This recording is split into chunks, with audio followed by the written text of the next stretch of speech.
E se eu lhe dissesse que serragem comum e lixo de papel são, na verdade, uma indústria de 25 bilhões de dólares? Todos os anos, a partir deles, seria possível construir uma estrada ao redor de todo o planeta. Mas como é que este lixo se transforma na mobília perfeita que temos em casa? Este é o caminho desde o pó até o design, uma jornada através do fogo, da pressão e da engenharia genial, onde o que antes era considerado resíduo renasce como um pilar da nossa vida cotidiana.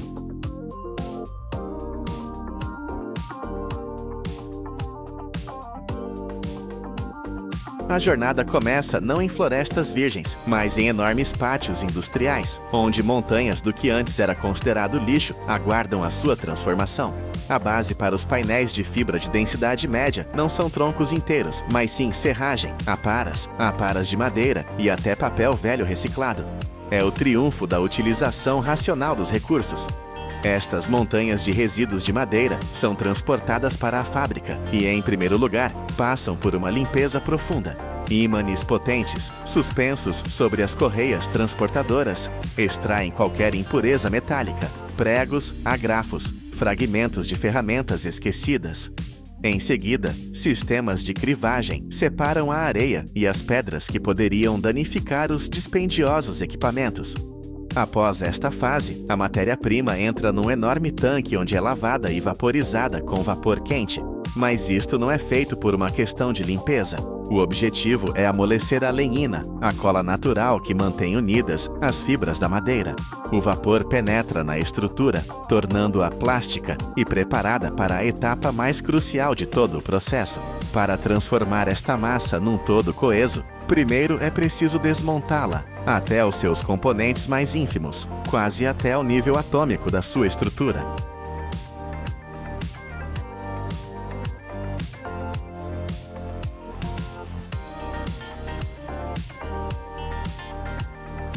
Agora começa a etapa mais importante, aquela que distingue fundamentalmente o MDF do seu parente mais grosseiro, o aglomerado. As aparas preparadas e amolecidas são alimentadas numa máquina chamada desfibrador ou refinador. Imagine dois gigantescos pratos metálicos, semelhantes às mós de um moinho, que giram um contra o outro a uma velocidade enorme. Na sua superfície existe um complexo padrão de saliências afiadas e ranhuras. A massa de madeira entra entre estes discos e eles literalmente a penteiam até os seus componentes mais finos, desfazendo-a em fibras de madeira individuais. O que sai já não são aparas. É algo semelhante a um algodão fofo e úmido, uma espécie de farinha de madeira. Acabamos de desconstruir a madeira até os seus tijolos básicos. Este processo é o coração da tecnologia, a alquimia que transforma resíduos grosseiros numa matéria-prima nobre, pronta para uma nova vida. Cada fibra, agora separada, é o bloco de construção perfeito para criar uma estrutura homogênea e incrivelmente densa.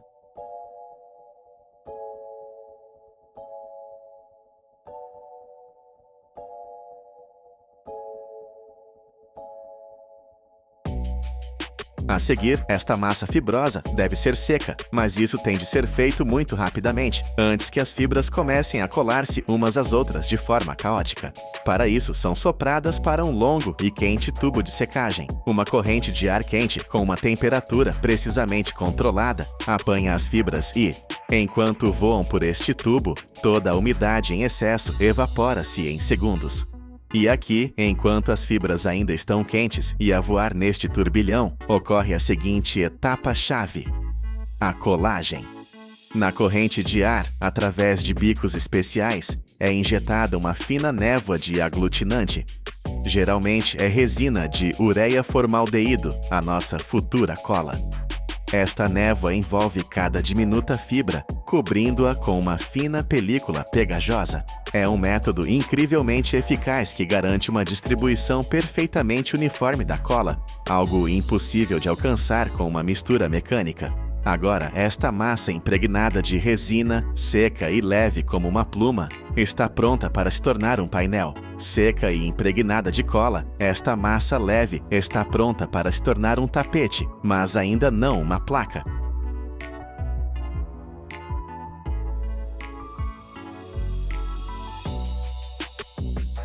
A massa de fibras, agora perfeitamente preparada, entra na máquina formadora. A corrente de fibras assenta sobre uma larga correia transportadora em movimento, formando um tapete grosso, fofo e absolutamente uniforme em espessura. Rolos especiais compactam-no um pouco, removendo o excesso de ar, e lâminas gigantes cortam pedaços do comprimento necessário. Isto já se parece com um futuro painel, mas, por agora, é apenas um colchão grosso e macio, de penugem de madeira. A uniformidade deste tapete é criticamente importante, pois qualquer variação de densidade nesta fase resultará num defeito no produto final. A precisão da automação garante que cada centímetro quadrado do futuro painel tenha exatamente a mesma quantidade de material. Este colchão macio de pó de madeira aguarda o seu teste final, o abraço de um gigante de aço.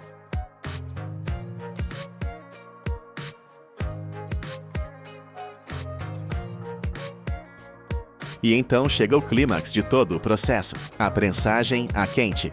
Este tapete fofo entra numa prensa gigante. Pode ser uma prensa de vários pisos, que comprime simultaneamente uma pilha inteira de painéis, ou uma prensa contínua, semelhante a lagartas gigantes em movimento. E aqui, sobre o nosso tapete, atuam simultaneamente dois poderosos fatores. Primeiro, uma pressão colossal. As placas da prensa comprimem o nosso colchão fofo com uma força de centenas de toneladas, reduzindo a sua espessura várias vezes e expulsando todo o ar. As fibras de madeira são pressionadas firmemente umas contra as outras, formando uma estrutura incrivelmente densa. Em segundo lugar, uma alta temperatura de cerca de 200 graus Celsius. Este calor faz duas coisas. Ativa a resina, fazendo com que ela se polimerize e colhe firmemente as fibras num monólito único, e ao mesmo tempo evapora os restos de umidade, que saem do painel sob a forma de vapor sibilante. Em poucos minutos, neste abraço de aço, o tapete fofo transforma-se num painel de MDF duro, denso, perfeitamente plano e ainda muito quente. Do fogo e da pressão nasce a placa perfeita. Mas para que ela ganhe a sua força eterna, precisa de arrefecer e descansar.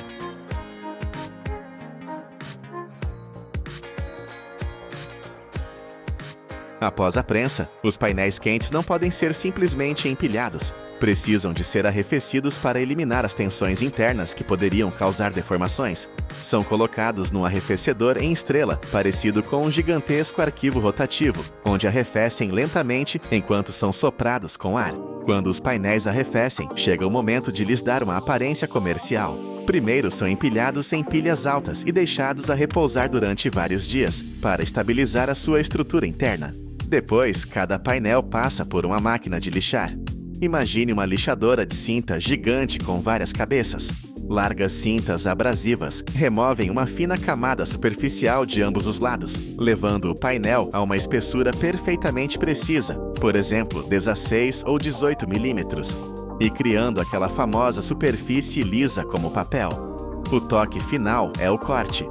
Serras enormes cortam os grandes painéis tecnológicos em formatos comerciais padrão. Após isto, cada lote passa por um rigoroso controle de qualidade, onde se verifica a sua densidade, resistência, espessura e a qualidade da superfície. O caminho do lixo até a superfície perfeita está concluído. Mas sabia que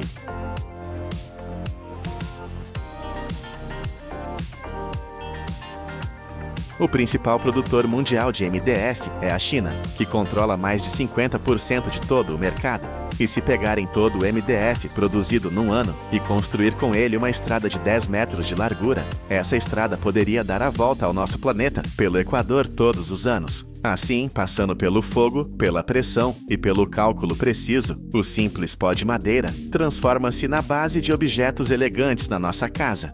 E ao olhar para a nossa mesa ou armário, nem sequer suspeitamos do nobre caminho que este material simples percorreu.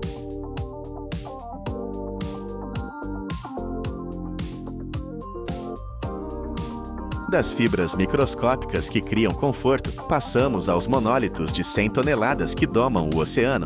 Agora, vamos viajar até o coração de uma aciaria, onde das cinzas nascem titãs. Imagine uma fábrica onde montanhas de sucata enferrujada não são lixo, mas sim o futuro. Aqui, elétrodos gigantes criam um relâmpago com uma temperatura de 3.000 graus Celsius, transformando ruínas frias num rio de aço a ferver.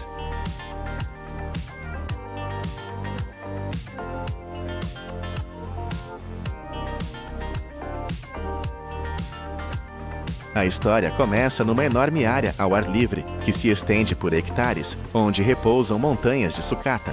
É o cemitério de navios velhos, vagões de comboio cortados, vigas de construção e equipamentos industriais. Sobre estas colinas metálicas, erguem-se gigantescas pontes rolantes. Em vez de um gancho, tem um enorme eletroímã, parecido com um disco voador. Com um zumbido, desce sobre um monte de sucata e com um rangido metálico, toneladas de aço aderem a ele. A grua transporta esta colheita e deixa-a cair numa enorme cesta de aço chamada cesta de carga.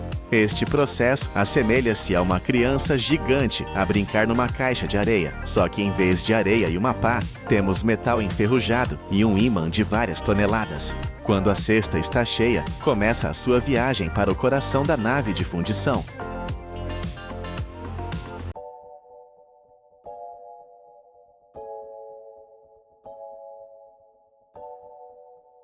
E o coração da nave é um forno de arco elétrico, uma caldeira colossal do tamanho de uma pequena piscina, revestida por dentro com uma espessa camada de tijolos refratários. Por cima pairam 3 enormes colunas de grafite, tão grossas como os troncos de árvores centenárias. São os elétrodos. A grua leva a cesta de carga até o forno. O seu fundo abre-se e, com um estrondo ensurdecedor de avalanche metálica, toneladas de sucata fria caem no seu interior. A terra treme com este impacto. Em seguida, uma enorme tampa fecha o forno.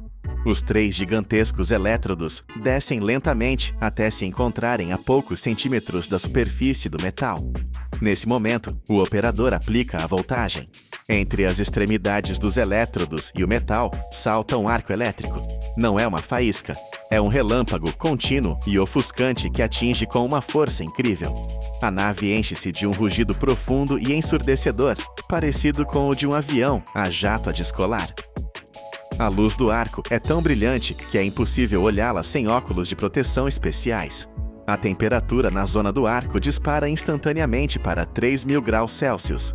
O aço, mesmo o mais grosso, não tem qualquer hipótese. Começa a derreter, fluindo para baixo em riachos, como a cera de uma vela.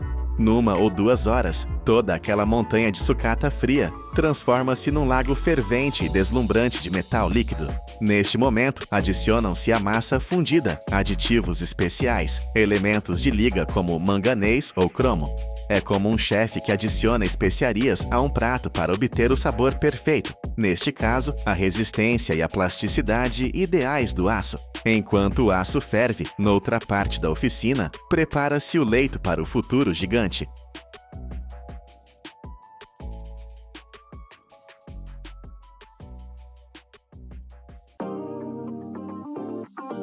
Enquanto o metal se funde noutra parte da oficina, realiza-se um trabalho não menos importante e minucioso: a criação do molde. Não se podem simplesmente verter 100 toneladas de aço em qualquer recipiente. O molde para uma âncora é, em si mesmo, uma enorme estrutura de engenharia. É feito com uma areia especial, misturada com resinas aglutinantes. Primeiro, cria-se um modelo exato de madeira ou espuma de poliestireno da âncora, em tamanho real. Depois, este modelo é coberto com areia em enormes caixas metálicas chamadas caixas de moldagem. A areia é compactada cuidadosamente e as resinas endurecem, transformando-a numa casca resistente como a pedra. O molde é feito em 2 metades, para que depois se possa extrair o modelo. Dentro destes blocos de areia, cria-se um complexo sistema de canais. O sistema de colada são os vasos sanguíneos por onde o metal fundido fluirá para a cavidade, assim como canais para a saída de gases, para que não se formem bolhas no interior. Quando ambas as metades do molde estão prontas, são unidas, presas e enterradas num profundo fosso de areia, no chão da oficina. Isto é feito para que a colossal pressão do metal líquido não rompa o molde. A forma está pronta e aguarda na escuridão sob o solo. Chegou a hora de libertar o rio de fogo.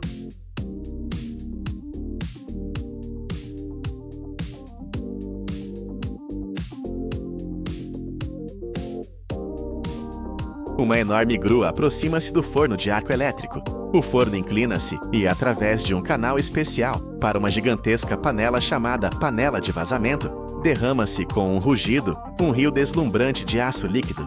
A panela, também revestida por dentro com tijolos refratários, eleva-se lentamente no ar e flutua sobre a oficina, irradiando tanto calor que o ar à sua volta treme. Aproxima-se do local, onde no chão está escondido o nosso molde. Um operário, num traje ignífugo prateado, parecido com o de um astronauta, abre a comporta no fundo da panela e de lá para baixo dirige-se um potente jato de metal branco e dourado. É como se alguém estivesse a verter um rio de sol. Com um silvo ensurdecedor e fontes de faíscas, o metal enche o sistema de colada e começa a espalhar-se pela cavidade dentro do molde. Este processo dura muitos minutos, até que toda a cavidade de 100 toneladas esteja cheia até a borda. O titã está vazado. Agora começa a etapa mais longa e tranquila, o grande sono.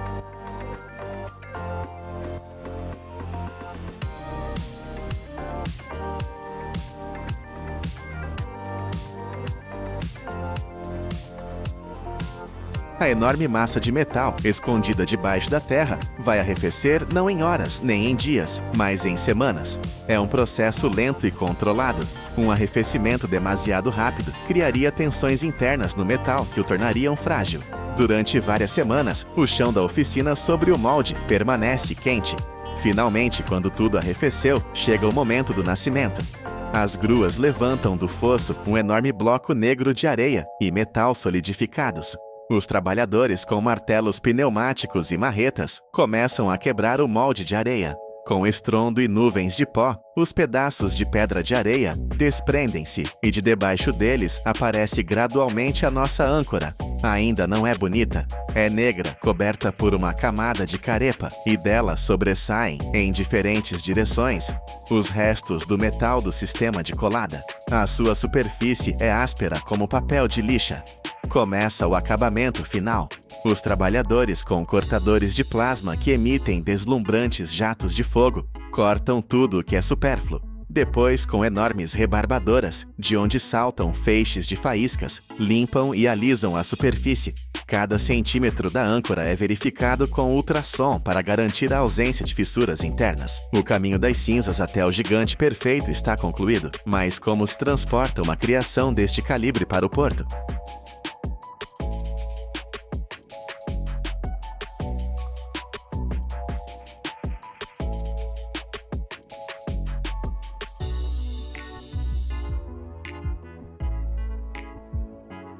Para transportar um produto assim, utiliza-se um transporte especial que parece saído de um filme de ficção científica. É uma plataforma modular autopropulsada. Apoia-se em dezenas, por vezes mais de 100 rodas pequenas, mas extremamente resistentes, cada uma das quais pode girar e elevar-se de forma independente. Parece uma centopeia metálica gigante. Com a ajuda da hidráulica, esta plataforma pode colocar-se debaixo da âncora, elevá-la um pouco, descolando-a do solo, e lentamente, à velocidade de um peão, levá-la ao porto mais próximo. Este movimento é toda uma operação especial, onde a rota é calculada antecipadamente e a resistência de cada ponte é verificada. E só depois deste longo, quente e ruidoso caminho, nasce um titã de metal perfeito, liso e incrivelmente resistente. É carregado numa plataforma especial e sai lentamente pelas portas da fábrica. Assim, tendo percorrido o caminho desde o caos enferrujado, através do calor de um sol elétrico e semanas de sono paciente, nasce um titã silencioso. Ele está pronto para começar o seu serviço no fundo do oceano, segurando silenciosamente no lugar uma das maiores criações das mãos humanas.